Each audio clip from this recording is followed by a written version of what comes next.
नमस्कार, स्वागत है आपका न्यूज बाइस्कोप में। मैं हूं आसिया।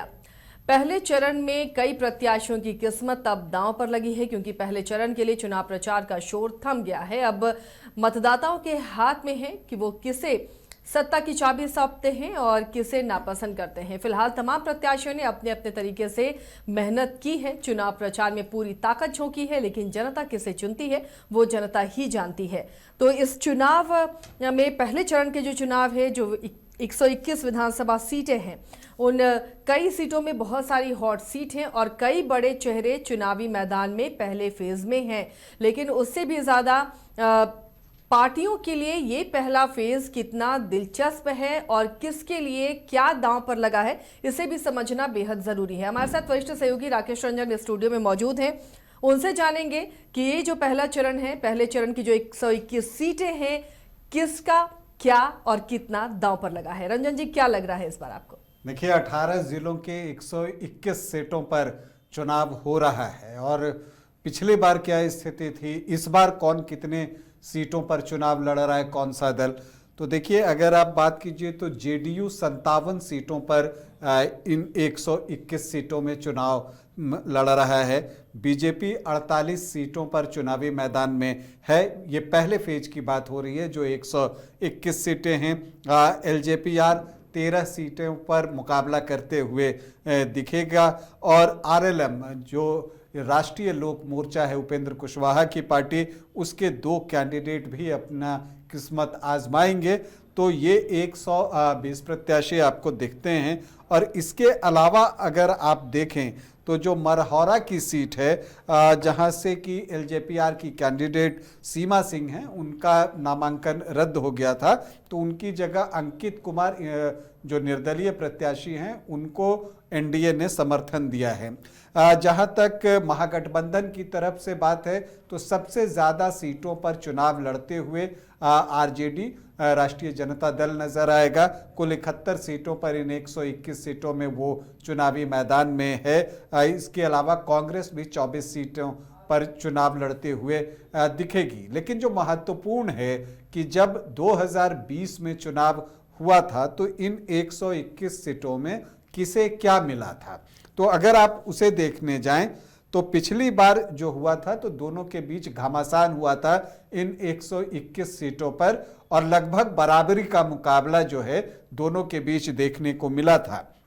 जहां तक आपको एनडीए की बात है तो उसे 59 सीटें मिली थी पहले फेज में, जो 121 सीटें जहां पर चुनाव हो रहा है उसमें, और जो महागठबंधन है उनको 61 सीटें मिली थी और 1 सीट एलजेपी को, चूंकि पिछली बार एलजेपी अकेले चुनाव लड़ रही थी तो 1 सीट उसे मिली थी। तो कैसे ब्रेकअप क्या था, तो बीजेपी इन 121 सीटों में पिछली बार 32 सीट जीतने में कामयाब हुई थी। जनता दल यूनाइटेड को 23 सीटों पर कामयाबी मिली थी। वीआईपी तब जो है एनडीए का पार्ट था, तो उस समय वीआईपी के 4 कैंडिडेट चुनाव जीतने में सफल रहे थे। हालांकि बाद में जो है उनमें से 3 जो है वो बीजेपी में शामिल हो गए।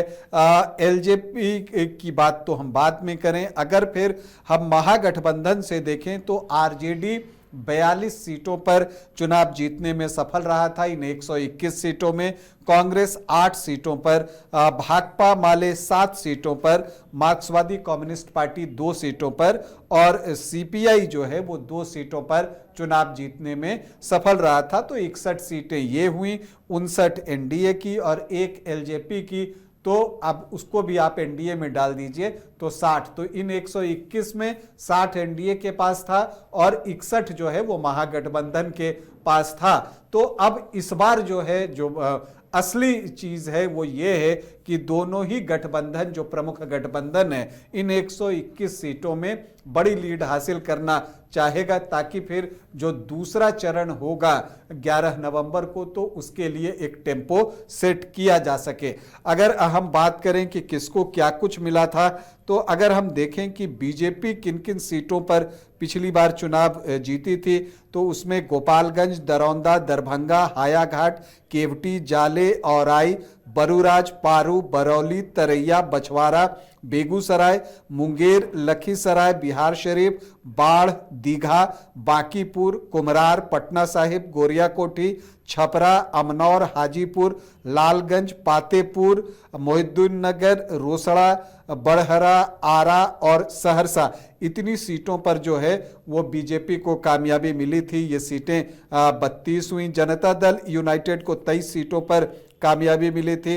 उनमें अगर आप देखें तो महिषी है, कुशेश्वर स्थान है, बेनीपुर है, आलमनगर है, बिहारीगंज है, सोनवर्षा है, बहादुरपुर है, सकरा है, वारिसनगर है, परबत्ता है, तारापुर है, कुचायकोट है, भोरे है।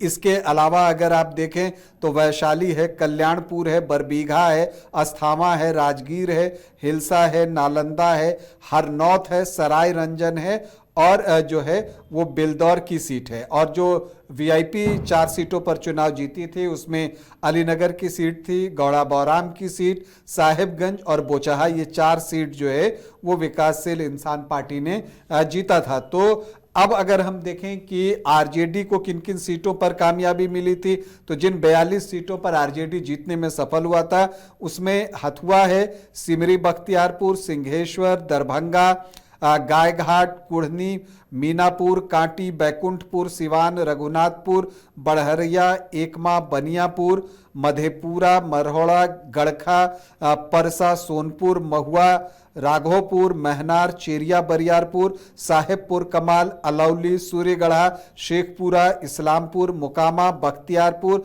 फतुहा, दानापुर, मनेर, मसौड़ी, संदेश, जगदीशपुर, ब्रह्मपुर, शाहपुर, समस्तीपुर, इसके अलावा उजियारपुर, मोरवा और हसनपुर। तो इतने सीटों पर जो है वो आरजेडी को कामयाबी मिली थी। जबकि अगर कांग्रेस की बात करें तो कांग्रेस को मुजफ्फरपुर, महाराजगंज, राजापाकड़, खगड़िया, जमालपुर, विक्रम, बक्सर और राजपुर में इन 121 सीटों में कामयाबी मिली थी। माले इन 121 सीटों में, जीरादई, दरौली, पालीगंज, अगियाव, फुलवारी और तरारी और डुमराव, इतनी सीटों पर माले जो है वो जीतने में सफल रहा था। 7 सीटों पर तेघड़ा और बखरी में भाकपा जीती थी, तो माकपा को मांझी और विभूतिपुर में कामयाबी मिली थी और लोजपा ने वो मटिहानी सीट जीती थी। तो इस बार जो चैलेंज है, जो सबसे बड़ी चुनौती है दोनों गठबंधन के लिए, वो ये है कि जो सीटें उन्होंने जीती थी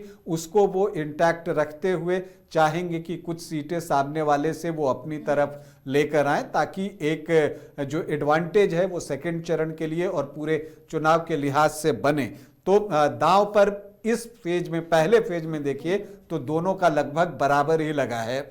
चलिए, और बहुत सारे ऐसे चेहरे हैं इस बार जो पहले चरण में बड़े फेस जिसे हम कह सकते हैं बिहार की राजनीति में, वो चुनावी किस्मत आजमाएंगे। दोनों उप मुख्यमंत्री पहले फेज में ही चुनाव लड़ रहे हैं। सम्राट चौधरी और विजय सिन्हा, इसके अलावा तेजस्वी यादव हैं, तेज प्रताप यादव हैं, ये भी इस बार चुनावी मैदान में पहले चरण में ही हैं। तो इसके साथ ही भोजपुरी सिंगर मैथिली ठाकुर और खेसारी लाल यादव भी इस बार चुनावी मैदान में नजर आएंगे पहले चरण में।